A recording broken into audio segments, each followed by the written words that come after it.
Salam əziz şagirdlər, 26 oktyabr 2025-ci ildə OTK sınaq imtahan mərkəzinin keçirdiyi blok imtahanında biz fizika suallarının izahlarına baxacağıq. Başlayaq 1 nömrə, 31 nömrəli məsələdən.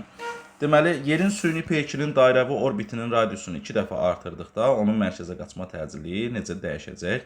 Əgər süni peyk dairəvi orbit üzrə hərəkət edirsə, bunun mərkəzə qaçma təcili elə sərbəst düşmə təcili deməkdir.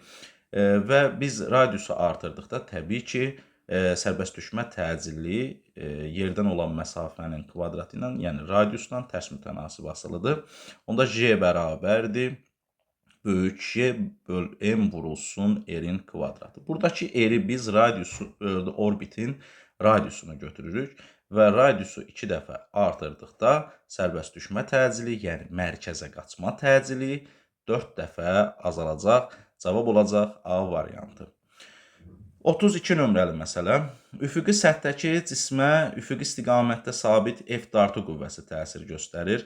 Burada F sükunət sürtünmə qüvvəsinin maksimal qiyməti göstərilib, F sükunət maksimum və bizə burada Eylers-Venn diaqramı verilib. Deməli, biz bilirik ki, əgər üfüqi səthdə bir cisim varsa və bu cismə bir dartı qüvvəsi təsir göstərirsə, təbii ki, hərəkətin əksinə yönəlmiş bir sürtünmə qüvvəsi meydana çıxacaq və burada cisim, belə deyək, dartı qüvvəsi əgər sükunət sürtünmə qüvvəsindən böyük olarsa, cisim yeniləşən hərəkət edəcək.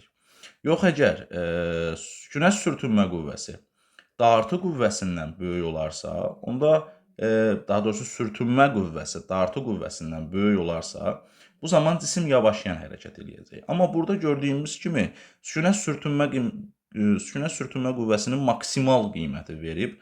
Yəni bu cisim bu sükunət sürtünmə qüvvəsinin maksimal qiyməti F dartıdan böyükdürsə, cisim onda hərəkət etməyəcək. Yəni sükunətdə qalacaq. İndi gəlin variantlarımıza baxaq. Bir də deyilir ki, cisim bərabər yeniləşən hərəkət edir. Təbii ki, bu nə zaman baş verir? Dartı qüvvəsi sürtünmə qüvvəsindən böyük olduqda. Deməli, ikinciyə biz 1 yazacağıq. Reaksiya qüvvəsi ağırlıq qüvvəsinə bərabərdir. Buradan biz bilirik ki, cismə təsir edən ağırlıq qüvvəsi aşağıya doğru mg'dir. Reaksiya qüvvəsi isə yuxarıya doğru n reaksiya qüvvəsidir. Burada şaquli vəziyyətdə cismə bir dənə ağırlıq qüvvəsi təsir göstərir. Deməli, onda reaksiya qüvvəsi elə mg'yə bərabər olmalıdır. Yəni, şaquli müstəvidə əvəzləyici qüvvə 0-dır. Ona görə reaksiya qüvvəsi, bəli, ağırlıq qüvvəsinə bərabərdir. Düzdə fərqi yoxdur. Dartı qüvvəsi sükunət sürtünmə qüvvəsindən böyük olsa da, kiçik olsa da, deməli, hər iki halda elə reaksiya qüvvəsi ağırlıq qüvvəsinə bərabərdir. 3-də sürtünmə qüvvəsi dartı qüvvəsinə bərabərdir. Baxın, bu varianta diqqət eləyək. Sürtünmə qüvvəsi dartı qüvvəsinə o zaman bərabər olur ki, cisim deməli, sükunətdə qalsın ya da düz xəttli bərabər sürətlə hərəkət eləsin və biz bilirik ki, artıq burada hərəkət yoxdursa, çünki burada bizdə sükunət sürtünmə qüvvəsinin maksimal qiymətini dartı qüvvəsindən böyük verib. Bu zaman cisim hərəkət eləyə bilməz. O zaman dartı qüvvəsi həmişə, burada daha doğrusu, sükunətdə olanda sürtünmə qüvvəsinə bərabərdir. 3 gəldi bura. Əvəzləyici qüvvə hərəkət istiqamətində yönəlmişdir. Bu, təbii ki, dartı qüvvəsinin sürtünmə qüvvəsindən böyük olduğu hala uyğundur. 2-də, deməli, 4 də gəldi 2-yə. Cismin təcili 0-dır, cisim hərəkət eləmirsə, birincidə cismin təcili 0-a bərabərdir. Deməli, 1-də 3, 5, 2-də 1, 4, 3-də də 2 oldu. Cavab oldu bizdə C variantı.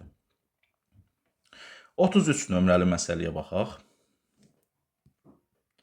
Deməli, 33 nömrəli məsələdə O mərkəzindən keçən ox ətrafında 5 saniyə üstü mənfi bir tezliklə dövr edən diskin üzərindəki K nöqtəsinin xətti sürəti M nöqtəsinin xətti sürətindən 15 metr bölü saniyə böyükdür. Diskin radiusunu hesablayın. Deməli, burada KO-nu bizə verib 2OM. Biz burada KO-ya bir R desək, onda 2OM. OM buradan nəyə bərabər olur? R bölünsün 2-yə. Gəlin belə hesablayaq. Bizə verilənləri yazaq. N bərabərdir 5 saniyə üstü mənfi 1 və disk üzərində biz bilirik ki, Tezliyin qiyməti eynidir. Yəni bütün nöqtələrdə tezliyin qiyməti eynidir, dəyişmir, sabitdir diskdə. Və bu zaman indi K nöqtəsinin xətti sürəti VK bərabərdir. M nöqtəsinin xətti sürətindən deyir 15 metr/saniyə çoxdur. Burada biz xətti sürət bilirik ki, radiusda düz mütənasib asılıdır. Çünki V bərabərdir 2 pi r n düsturuna əsasən. N sabitdirsə, onda V r-lə mərkəzdən olan məsafə ilə düz mütənasib asılıdır. Onda deyə bilərik ki, VK bərabərdir 2 dəfə əgər böyükdürsə OM-dən, onda M nöqtəsinin xətti sürətindən də bu 2 dəfə böyük olacaq. Belə. İndi biz burada radiusu hesaplamaq istəyirik. Belə eləyək, VM-i tapaq buradan. VM bərabərdir VK bölünsün 2-dir, düzdürmü? Və gətirək bu ifadəni burada nəzərə alaq. Yəni VM-in yerinə VK bölünsün 2 yazaq. VK bərabərdir VM-in yerinə VK bölünsün 2, üstə gələk 15 yazırıq. Və VK-dan VK bölünsün 2-ni çıxanda elə qalır VK bölünsün 2 bərabərdir 15-ə. Buradan da biz VK-nı, yəni K nöqtəsinin xətti sürətini 30 metr/saniyə tapmış oluruq. İndi buradan radiusu necə tapacağıq? Baxın, düsturumuzu yazmışıq bura. Onda K nöqtəsinin xətti sürəti bərabərdir 2 pi r n-ə. Yəni buradakı həmən bu r OK məsafəsidir. İndi bunu tapmaq istəyirik. Bizdən bunu istəyir. Deməli r bərabərdir. Onda nə etməliyik? K nöqtəsinin xətti sürətini bölməliyik 2 pi n-ə. Yəni 30 bölünsün 2 vur 3 bizə tezliyi də verib 5. O da bərabərdir. Aşağıda da 30 alınır. 30 bölünsün 30-dan cavabımız olur 1 metr D variantı. 34 nömrəli məsələyə baxaq. Planetin səthi yaxınlığında dövr edən süni peykin sürəti hansı kəmiyyətlərdən asılıdır? Deməli, planetin səthi yaxınlığında dövr edən süni peykin sürəti deyirsə, səthi yaxınlığında o deməkdir ki, H burada 0-a bərabərdir, hündürlük 0-dır. Düsturu belədir, J, M bölünsün R. Buradakı R planetin radiusudur. Onda deməli, planetin radiusundan asılıdır. Buradakı M isə böyük M, planetin kütləsidir. Deməli, planetin kütləsindən də asılıdır. Cavab olacaq 2 və 3. 35 nömrəli məsələ. Burada qrafikimiz düşməyib, bunu çəkək. Deməli, qrafikimiz bu şəkildədir. Düzxətli hərəkət edən cismin sürətinin proyeksiyasının zamandan asılılıq qrafiki verilmişdir. 15 saniyə müddətində cismin orta sürətini hesablayın. Biz bilirik ki, orta sürət deməli, ümumi gedilən yolun ümumi zamana nisbətidir. Burada sürətin zamandan asılılıq qrafiki verilibsə, biz bilirik ki, sürət zaman qrafiklərində grafikin altında qalan fiqurun sahəsi bizə gedilən yolu verir. Onda deməli, baxın, biz burada bu fiqurun sahəsini tapmalıyıq. Yəni, yol bizdə, bax, bu fiqurun sahəsidir. Bu fiqurda üçbucaqdır. Üçbucağın sahəsini biz necə tapırıq? S bərabərdir 2-də 1 A vurulsun H. Yəni, oturacaq vurulsun hündürlük. Oturacağı bunun görürük ki, baxın, buradan bura qədər olan məsafə. Buradan bura qədər 15-dir. Deməli, 2-də 1 vurulsun 15. Hündürlüyü nədir? Hündürlüyü də biz görürük ki, baxın, hündürlük bu məsafədir. Onda burada 20-yə uyğun gəlir. Deməli, yazacağıq 20. 20 ilə 2 ixtisar getdi. 10 burada qaldı. Yol oldu 150 metr. Deməli, orta sürətdə bərabər oldu. S bölünsün T-yə. S-i 150-yə tapdıq. Zamanımız da buradan qrafikdən görülür ki, 15-dir. Onda olacaq 150 bölü 15-dən 10 metr bölünsün saniyə. Cavabımız oldu burada D variantı. 36 nömrəli məsələ. Qravitasiya sabitinin vahidi hansıdır? Deməli, qravitasiya sabiti ümumdünya cazibə qanunundan bilirik ki, cazibə qüvvəsi J M1 vurulsun M2 bölünsün R-in kvadratıdır. Burada qravitasiya sabiti J-dir. J-ni tapsaq bu düsturdan F vurulsun R-in kvadratı bölünsün M1 vurulsun M2. Vahidi nəyə bərabər olacaq? Qüvvənin vahidini Newton, Məsafənin vahididir metr, burada kvadrat olacaq, çünki r-in kvadratdır. Aşağıda da kütlə vur kütlə, yəni kiloqram vur kiloqram, kiloqramın kvadratı. Cavab olacaq burada A variantı. 37 nömrəli məsələ. Radiusu r olan, çevrə üzrə bərabər sürətlə hərəkət edən cismin yarım period müddətində yer dəyişməsinin modulu nəyə bərabərdir? Zaman əgər periodun 2/1-ə bərabərdirsə, çevrə üzrə hərəkətdə, biz bilirik ki, yer dəyişmə, S yer dəyişmə bərabər olur 2R. Bunu bilirik. Cavab oldu C variantı. 38 nömrəli məsələ. Cismə təsir edən F1 6 Newton, F2 8 Newton qüvvələri bir-birinə perpendikulyardır. Bu qüvvələrin əvəzləyicisini hesablayın. Baxın, əgər qüvvələr bir-birinə perpendikulyar yönəlibsə, əvəzləyici qüvvəni tapanda biz nə edirdik? Pifaqor teoreminə görə tapırıq. F1, F2. F1 burada 6 Newton, F2 burada 8 Newton. Burada əvəzləyici olacaq. Baxın, bu paralelogramın diaqonalı və biz bu əvəzləyici qüvvəni Pifaqor teoreminə görə tapırdıq. F əvəzləyici bərabərdir kök altında. F1-in kvadratı üstə gələk, F2-nin kvadratı. Onda deməli olacaq F1-in kvadratı 36, çünki 6-nın kvadratı 36-dır. Üstə gələk F2-nin kvadratı, yəni 8-in kvadratı 64. Bu da bərabər olur kök altında 100, buradan da 10 Newton olacaq. Cavab olacaq C variantı. 39 nömrəli məsələ. Yerdən şaquli yuxarı atılan cismə uçuş müddətində hansı qüvvələr təsir edir? Uçuş müddətində cismə təsir edən qüvvələri gəlin araşdıraq. Məsələn, baxın, yer səthidir. Yerdən bir şaquli yuxarı doğru bir cisim atılır. Yerdən şaquli yuxarı doğru bir cisim atılır və havada olduğu müddətdə buna aşağıya doğru bir ağırlıq qüvvəsi təsir göstərir. Təbii ki, burada artıq havanın müqavimət qüvvəsi də var və müqavimət qüvvəsi həmişə hərəkətin əksinə doğru yönəlir. Deməli, hərəkət yuxarıdırsa, burada cismə bir müqavimət qüvvəsi də təsir göstərəcək. Deməli, cavabımız olacaq burada B variantı. 40 nömrəli məsələ. Ay səthində cismin çəkisinin yer səthindəkindən kiçik olmasının səbəbi nədir? Biz bilirik ki, çəki sükunət vəziyyətində M vurulsun J-dir. Burada təbii ki, çəkinin daha kiçik olması kütlə hər yerdə, yəni yerdə də, ayda da eynidir. Yəni biz kütləni dəyişə bilmərik.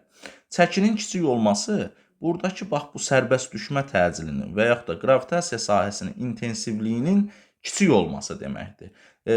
Ayda təqribi bu qiymət 1,6-ya bərabərdir. Metr bölünsün saniyənin kvadratı.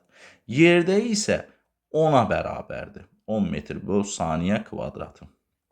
Bu təqribi qiymətlərdir təbii ki. Görürük ki, sərbəst düşmə təcili, yəni qravitasiya sahəsinin intensivliyi yerdəki qravitasiya sahəsinin intensivliyindən təqribi 6 dəfə kiçikdir. Deməli, onda cismin çəkisi də ayda daha kiçik olacaq və səbəbi də ayda qravitasiya sahəsinin intensivliyinin yerdəkindən kiçik olmasıdır. Keçdik 41 nömrəli məsələ. Burada deyir 40 qram kütləli cisim ipdən asılmışdır. Tarazlıq vəziyyətində bu cismə təsir edən ağırlıq qüvvəsini və ipdəki gərilmə qüvvəsini hesablayın. Deməli, bir cismimiz var və bu cisim ipdən baxın bu şəkildə belə asılıb. Bu cismin kütləsini bizə verib. M bərabərdir 40 qram. Onu biz kiloqrama çevirməliyik. 1000-ə bölürük. Olur 0,4 kiloqram. Onda bu cismə təsir edən aşağıya doğru ağırlıq qüvvəsi var. Ağırlıq qüvvəsi biz bilirik ki, M vurulsun J düsturu ilə hesablanır. Bu da olur 0,4. J-ni də bizə 10 verib. Burada olacaq, deməli, 0,4 Newton. Burada ipdə yaranan gərilmə. Əgər tarazlıqdadırsa, onda gərilmə qüvvəsi burada elə ağırlıq qüvvəsinə bərabər olur. O da bərabər olur 0,4 Newtona. Cavabımız olur burada C variantı.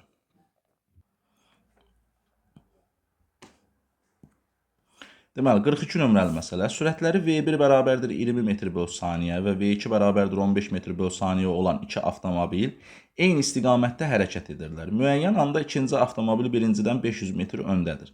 Birinci avtomobil nə qədər yol getdikdən sonra ikinciyə çatar. Baxın, təsəvvür edək ki, bu bizim X oxumuz olsun. X oxu. İndi deməli, birinci avtomobillə ikinci avtomobili biz təsəvvür eləməliyik. Təbii ki, arxada gələnin sürəti çox olmalıdır. Onda buna V1 deyirəm. Bu da qarşıda gedən V2.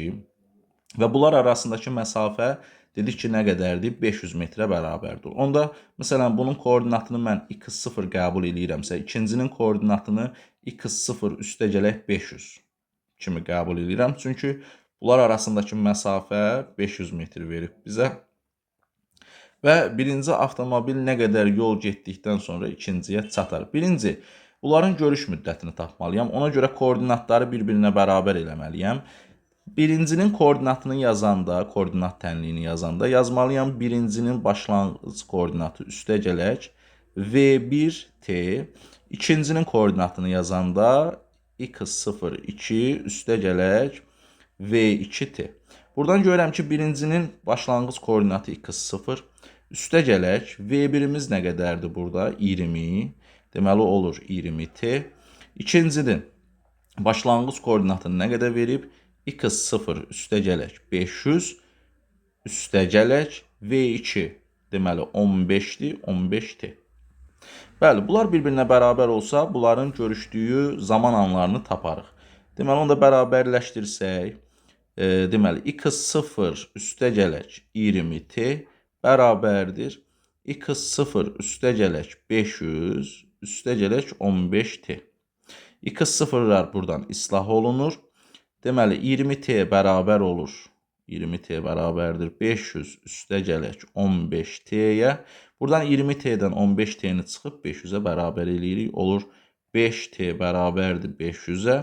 T də bərabərdir 100 saniyə. Deməli, 100 saniyədən sonra birinci ikinciyə çatacaq. Amma bizdən deyir ki, bu çatana qədər, ikinciyə çatana qədər birinci nə qədər yol gedər? Birincinin sürəti məlumdur. Birincinin sürəti 20-dir. Zaman da məlumdur və bərabər sürətlə hərəkət edir. Onda S bərabərdir VT düsturuna əsasən nə etməliyik? 20-ni vurmalıyıq 100-ə. Bu da eləyəcək 2000 metr. Bunu da kilometrə çevirəndə 2 kilometr. Cavab olacaq A variantı.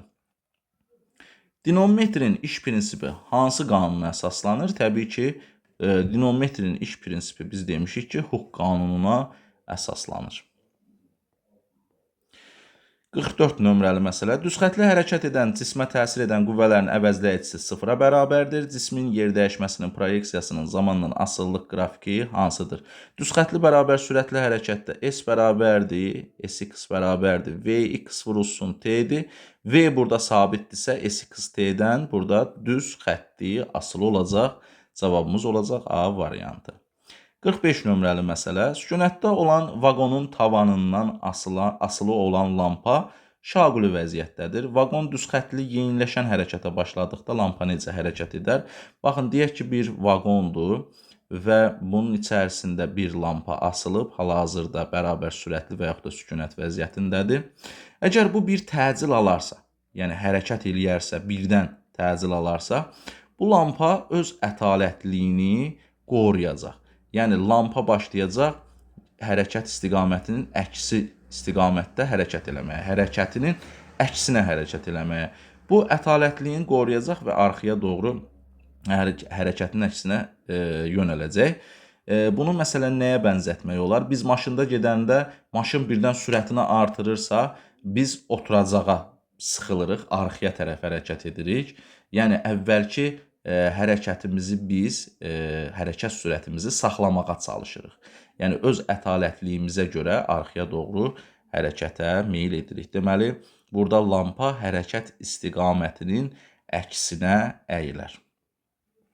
46 nömrəli məsələ. Cismin yer dəyişməsinin proyeksiyasının zamandan asıllıq tənliyi Sx bərabərdir 20T çıxılsın 4T kvadrat şəklindədir. Bu cismin sürətinin proyeksiyasının zamandan asıllıq tənliyini yazın. Deməli, biz Sx-in yəni yer dəyişmənin tənliyini bilirik. V0xt üstəgələk AXT-nin kvadratı bölünsün 2-dir. Eyni zamanda sürətini də bilirik. Sürətin tənliyi nədir? Vx bərabərdir V0x üstəgələk AXT-dir. İndi bu tənlikdən, bizə verilən baxın bu tənlikdən V0-ımızı və A-mızı tapa bilərik. Görürük ki, burada V0. V0 neçə verib? T-nin əmsalı bizə sürətin proyeksiyasını verir. Onda 20-dir. Bəs təcilimiz neçədir? Baxın, T kvadratının əmsalı təcilin yarısıdır. Yəni, AX böl 2-ni bizə -4 veribsə, buradan tapırıq ki, AX bərabərdir -8-ə. Artıq aydın oldu. Deməli, V0x-ımız 20-dir, AX da -8-dir. Gətirib yerinə yazsaq sürətin tənliyində Vx bərabərdir 20 çıxılsın 8t. Cavab olacaq burada B variantı. 47 nömrəli məsələ. Cismin təcilinin istiqaməti sürətin istiqamətinin əksinə yönəlmişdir. Bu cisim üçün hansı ifadələr doğrudur?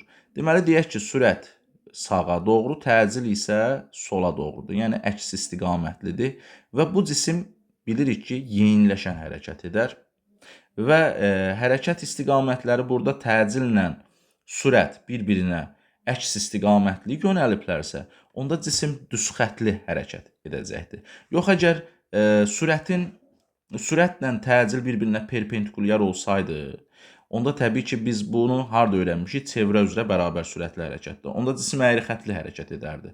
Amma burada artıq bizə deyir ki, deməli, təcilin istiqaməti sürətin istiqamətinin əksinə yönəlib. Yəni, bir düz xətt üzərində əksinə yönəlib. Ona görə də burada cavabımız olacaq 1 və 4C variantı. 48 nömrəli məsələ. Üfüqi yolda 10 metr böl saniyə başlanğıc sürətlə, yəni bunu biz başlanğıc sürət götürürük, hərəkət edən avtomobil tormozlanaraq bərabər yavaşlayan hərəkət edir. Avtomobil dayanana qədər 25 metr yol gedərsə, sürtünmə əmsalını hesablayın. Deməli, dayanana qədər bunun getdiyi yolu verib, bu tormoz yoludur. S tormoz bərabərdir V0-ın kvadratı bölünsün 2 μ J-dir. Buradan biz μ-nü tapsaq, μ bərabərdir V0 kvadratı bölünsün 2S tormoz vurulsun J-dir. İndi V0 var, neçədir? 10 metr böl saniyə, kvadrat olacaq 100. 2 vurulsun tormoz yolu 25, J-ni də 10 verib. Deməli, biz buradan 10-dan 100 ixtisar gedir, yuxarıda 10 qalır, aşağıda 50, eləyir 5-də 1, bu da eləyir 0,2. Cavab olur C variantı. 49. İpə bağlanmış cisim sürtünməsiz mail müstəvi boyunca yuxarı sabit sürətlə qaldırılır. Sabit sürətlə qaldırılır. Bu zaman ifadələrdən hansı doğru olar?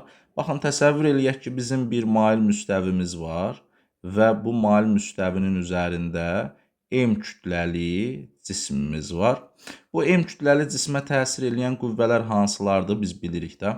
Ağırlıq qüvvəsidir və ağırlığın 2 dənə proyeksiyası var. Deməli, bax, bu istiqamətdə bir ip vasitəsilə çəkilir, dartılır yuxarı doğru. Buna F qüvvəsi deyək, ipdə yaranan bu gərilmə qüvvəsidir. Və ağırlıq qüvvəsi burada aşağıya doğrudur, mg-dir.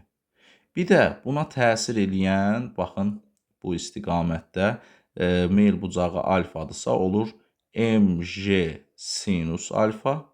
Bir də bu səthə perpendikulyar istiqamətdə təsir göstərən mg kosinus alfa. Dayağın reaksiya qüvvəsi də təbii ki, burada n bərabər olacaq mg kos alfaya. Kosinus alfaya. İndi burada nə deyir? Bərabər sürətli qaldırılır. Bərabər sürətli qaldırıldığı üçün burada ipdə yaranan gərilmə qüvvəsi, F, yəni F qüvvəsi, çünki F ilə dartılır, mg sinus alfaya bərabər olar. Yəni, ağırlıq qüvvəsi mg-dir, amma ipdə yaranan gərilmə mg sinus alfadır. Bu o deməkdir ki, ipdəki gərilmə qüvvəsi ağırlıq qüvvəsindən kiçikdir. Çünki sinus alfa belə deyək, 0-la 1 arasında qiymətlər alır. Məsələn, 0,5 qiymətini alır. Yəni biz MJ-ni 0,5-ə bölsək, MJ-dən kiçik bir qiymət alırıq. Ona görə də ipdə yaranan gərilmə qüvvəsi ağırlıq qüvvəsindən kiçikdir, 1 doğrudur. İpdəki gərilmə qüvvəsi 0-a bərabərdir. Xeyr, bu doğru deyil. Dayağın reaksiya qüvvəsi ağırlıq qüvvəsinə bərabərdir. Gördük ki, dayağın reaksiya qüvvəsi N buradan MJ kosinus alfaya bərabər oldu. Yəni, ağırlıq qüvvəsinin proyeksiyasına bərabərdir. Burada da bir-birinə bərabər deyil. Ona görə də bunu da səhv götürə bilərik. Əvəzləyici qüvvə 0-a bərabərdir. Əgər cisim sabit sürətlə qaldırılırsa, təbii ki, əvəzləyici qüvvə 0-dır, bu doğrudur. İp qırılırsa, cisim sükunətdə qalar. Bu da səhv variant olacaq. İp qırılarsa, onda cisim burada ağırlıq qüvvəsinin, baxın, mg sinus alfa proyeksiyasının təsiri altında başlayacaq aşağı doğru sürüşməyə. Burada cavabımız olacaq 1-4-Y variantı. 50 nömrəli məsələ. Uzunluğu 30 sm olan yaydan yük asdıqda 40 sm-ə qədər uzandı. Yayın sərtliyi 200 Nm/m olarsa, yayda yaranan elastiklik qüvvəsini hesablayın. Əgər bizim başlanğıcda uzunluğu 30 sm olan bir cismimiz varsa, başlanğıc uzunluğu 30 sm-dir. Buna bir yük asdıqda bu uzunluğu artıq 40 sm olur. M kütləli yük asdıqda. Yəni, bunun uzunluğu nə qədər dəyişir?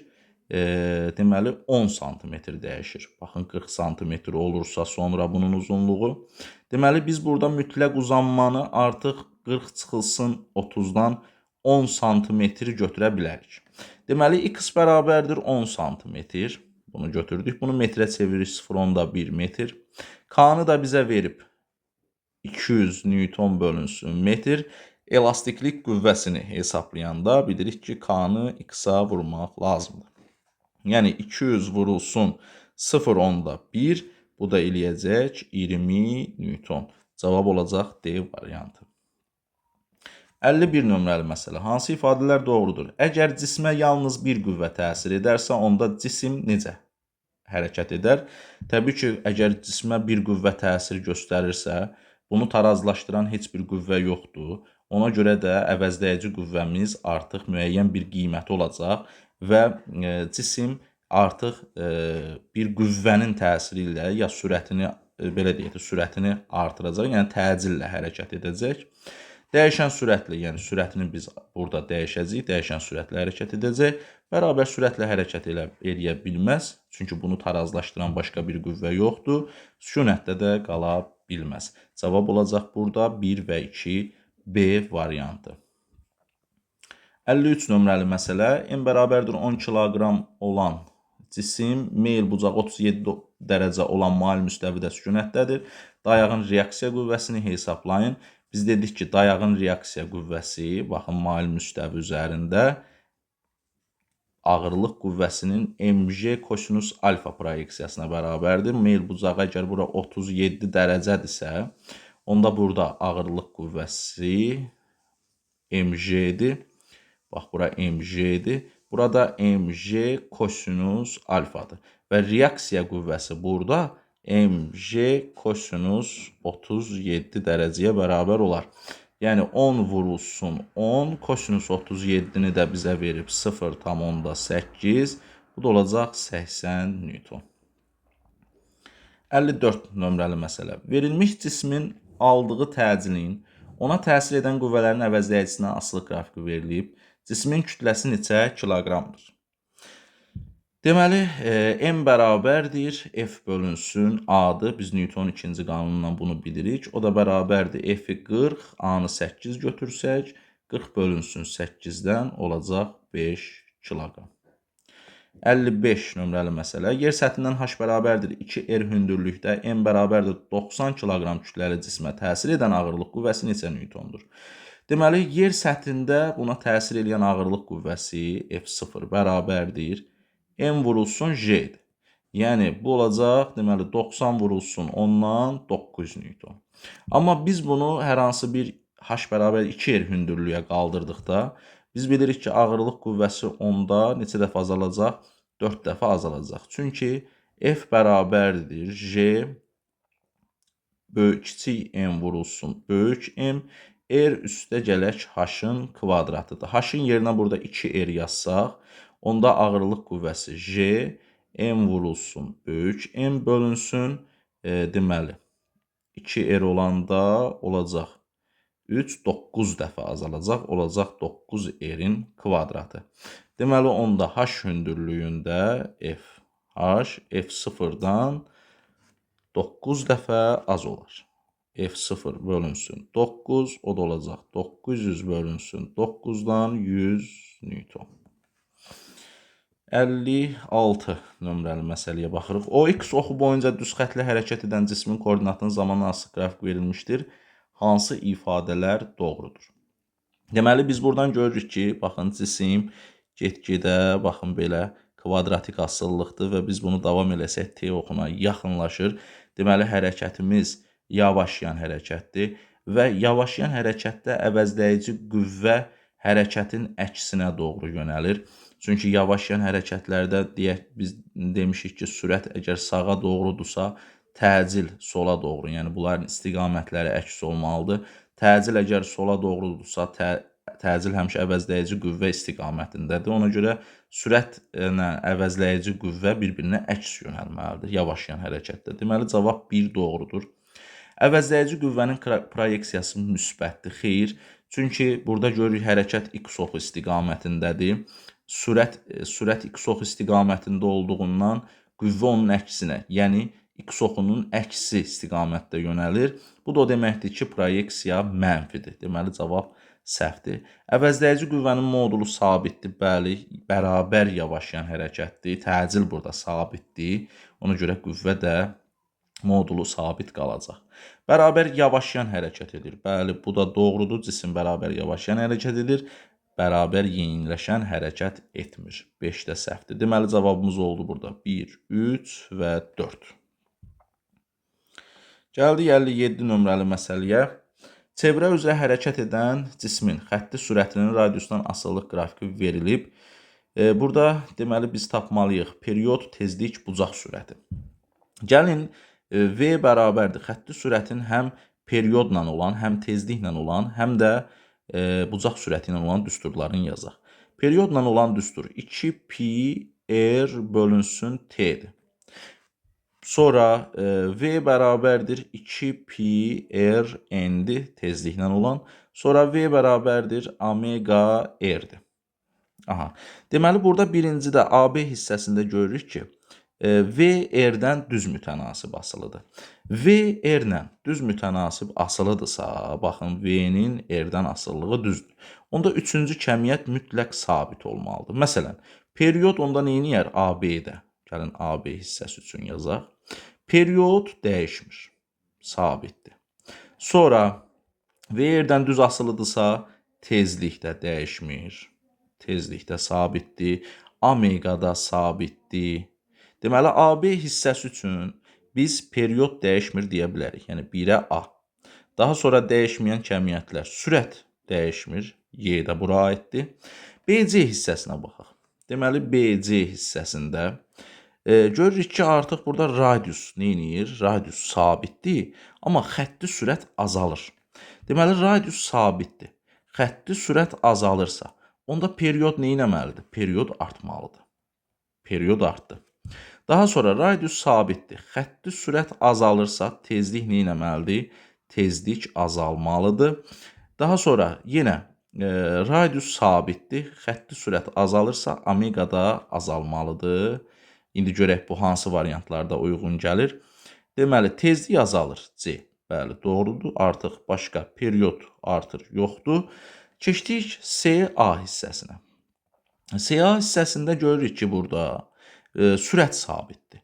Yəni, sürətin sabit qiymətində radius azalır. Oxun işarəsində görürük. Radius azalırsa, radius tezliklə tərs mütənasibdir. Çünki hasili var burada. Radius azalırsa, tezlik artacaq. Perioda baxaq. Radius azalırsa, sürət sabitdirsə, period da azalmalıdır ki, bu nisbət sabit qalsın. Deməli, period azalacaq. Bucaq sürətinə baxaq.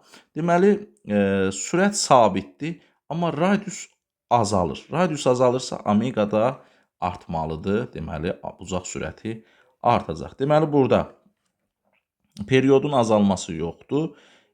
Tezliyin artması B bura uyğundur. Bucaq sürətinin artması D də üçüncüyə uyğundur. Cavabımız oldu 1A Y, 2C, 3B D. Keçdik 58 nömrəli məsələ. Şaquli aşağı istiqamətdə hərəkət edən liftdəki cismin çəkisi sabit olub, ağırlıq qüvvəsindən böyükdür. Liftin necə hərəkət etdiyini müəyyən edin. Liftin hərəkət istiqaməti bizə verilib. Məsələn, deyək ki, bizim M kütləli cismimiz var və hərəkət istiqamətini də bizə aşağı verib məsələdə, görürük. Və deyir ki, çəkisi sabit olub, ağırlıq qüvvəsindən böyükdür. Ağırlıq qüvvəsi mg-dir. mg-dən böyük olması üçün çəki P bərabərdir. mg plus A olmalıdır. Və bu necə hərəkətdə olur? Təcil yuxarı yönələndə. Təcil indi burada yuxarı yönəlsə, cisim necə hərəkət eləyər? Sürət aşağı doğrudur. Hərəkət istiqamətini aşağı verib bizə. Təcil isə yuxarıdır. Yəni, sürətlə təcilin istiqamətləri bir-birinə əks istiqamətlidir. Onda deyərik ki, cisim şaquli aşağı doğru, şaquli aşağı bərabər yavaşayan hərəkət edər. Yavaşayan hərəkət edər. Çünki sürətlə təcilin istiqamətləri əksdir bir-birinə. 59 nömrəli məsələ. Cisim 96 metr hündürlükdən 12 metr böl saniyə başlanğıc sürətlə şaquli aşağı atılmışdır. Düşmə müddətində cismin təcili 6 metr böl saniyə kvadrat olmuşdur. Cismin düşmə müddətini hesablayın. Cisim şaquli yuxarıdan aşağıya atılıbsa, aşağı istiqamətdə atılıbsa, cisim təbii ki, yeyinləşən hərəkət eləyər və yeyinləşən hərəkətin yer dəyişmə düsturunu yazsaq, h bərabərdir V0T üstə gələk, A T-nin kvadratı böl 2-dir. Burada hündürlüyümüz, yəni getdiyi yol 96, başlanğıc sürət 12-dir, yazırıq hamısının yerinə. Təcil 6-dır, 6-nı 2-yə böləndə olacaq 3T-nin kvadratı. Burada hamısı 3-ə bölünür, deməli onda qalacaq T-nin kvadratı üstə gələk 4T bərabərdir 96-ya. Biz bunu kvadrat tənliyə gətirməliyik. 4T-nin kvadratı üstə gələk 4T çıxılsın. 96-nı bölmədim. 96-nı da 3-ə böləndə eləyəcək 32. 32. Deməli, çıxılsın 32 bərabərdir 0. Burada biz T-ni tapmalıyıq. T-nin 2 dənə kökü olacaq burada. Viet teoremindən bilirik ki, köklərin hasili bizə baxın burada mənfi 32-ni verməlidir. Köklərin cəmi isə burada mənfi beyni, yəni baxın bu mənfi 4, daha doğrusu 4-ü verməlidir. Onda buradan T1-ə mən 4 desəm, T2-yə isə mənfi 8 desəm, baxın, hasili bizə mənfi 32-ni verməlidir. Cəmi isə, baxın, bu T-nin əmsalının əksini verməlidir. Onda cəmi mənfi 4 eləyir, amma bizə burada müsbət 4 verib. Deməli, cavabımı burada zamanı mənfi götürə bilmərik. Onda zamanı mən burada 4 saniyə götürəcəm. Deməli, düşmə müddəti 4 saniyə olacaq. 60 nömrəli məsələ. X oxu üzrə hərəkət edən cismin koordinatının zamandan asılılıq qrafiki verilmişdir. 10 saniyə müddətində cismin sürətinin proyeksiyasının zamandan asılılıq qrafikini qurun. Deməli, biz sürətin Vx-in zamandan asıllığını çəkməliyik. Baxın bu birinci hissəyə baxaq. Burada x0-ımız deməli bizim mənfi 10-dur, x-ımız 30-dur, t-də 5-dir. Biz sürətin birinci hissədə proyeksiyasını tapsaq, x çıxılsın, x0 bölünsün, t bərabərdir. X-ı 30, çıxılsın, x0-ı mənfi 10, bölünsün, zaman 5. Bu da eləyəcək, 40-ı böləcəyik 5-ə, 8. Deməli, birinci hissədə sürətin proyeksiyası müsbət 8-dən sabit olmalıdır. Bərabər sürətlə hərəkətdir. Niyə? Çünki koordinat zamandan xətt asılıb. İndi ikinci hissəyə baxırıq. Baxın bu hissəyə.